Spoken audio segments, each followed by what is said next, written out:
This is all wrong. I shouldn't be up here.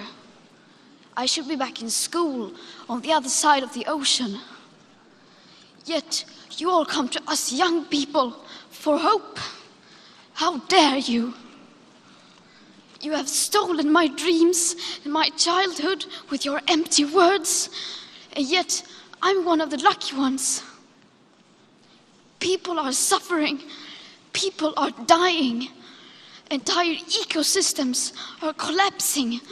We are in the beginning of a mass extinction, and all you can talk about is money and fairy tales of eternal economic growth. How dare you? This was Swedish activist Greta Thunberg. Her message may be truculent, but it was right. Over the last 20 years, the CO2 emissions in the world has increased dramatically in conjunction with global GDP and has only now started tabling off. She had this specific message for India and Mr. Modi. You need to take action now against the climate crisis, not just talking about it, because if you keep on going like this, doing business as usual, and just talking about and bragging about the little victories, you are going to fail. And if you fail, you are going to be seen as one of the worst villains in human history in the future. And you don't want that. These are strong words, but they really don't make any sense. A recent NASA study found that India and China contributed to greening of the world more than any other country in the world. In fact, in Uttar Pradesh, they planted 50 million trees in a space of 24 hours, setting a world record. In fact, India is planning to plant more than 95 million hectares of forest land and has set aside $6.2 billion to achieve this noble target. In fact, India was twice the world average in terms of greening. However, studies from environmentalists give us a different picture, stating that China, India, and United States are the biggest polluters in the world. When you look at the global historical data, you find the United States and Europe have caused most of the environmental and CO2 emission problems. You find environmentalists say that China and India are equated to USA and Europe in terms of CO2 emissions and rank them as such. China, USA, India leading the list of 11 countries that are the biggest polluters. If you dig down deeper, you will find that the data that they are quoting is gross emissions and not per capita emissions. Studying this chart, you will see that Indian emissions are 1.7 metric tons compared to 16.5 metric tons per American. It means that each American pollutes as much as 9 Indians. When you compare to Europe, you find almost every European country polluting more than India.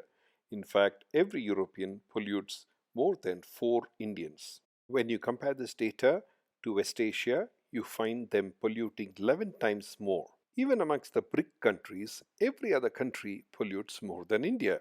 So why the special message for India? Reconstituting the global ranking based on per capita emissions of CO2, you find India showing up at the bottom of the list. Greta's message is not wrong, it just misdirected. Greta and her puppeteers would serve the environment better if they focused on reducing their own lifestyle that is completely not sustainable.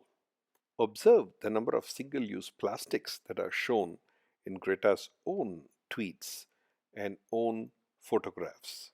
That this whole show has been well orchestrated by a lobby that is very focused on an agenda is very clear. Greta, your first climate strike was a lonely event a little over a year ago, and in the intervening time you have sparked the interest of millions, literally, of children around the globe, demanding action for climate change. What's your message to world leaders today? This easy ball question to Greta is no surprise. Look at her answer. Look at how many times she has a scripted paper in her hands and she has to read it. If this was a real question addressed to a panel, who comes prepared for a speech? The question is taken on merits as it's asked and it's responded. But she has obviously been given this question ahead of time and she has come prepared to make a speech. Sadly, the world media and communication industry has turned us to really performing lines. Everybody just follows a script and follows the directions of the ringmaster. As disgusting and repelling as these visuals are, this is how we become. This is how we think, and this is how we behave and act. This sad state of affairs can only be alleviated by a humorous extract from Yes Prime Minister. It reflects the logic and the thinking of the West and specifically environmental activists. Enjoy. It's the old logical fallacy. All cats have 4 legs. My dog has 4 legs. Therefore, my dog is a cat.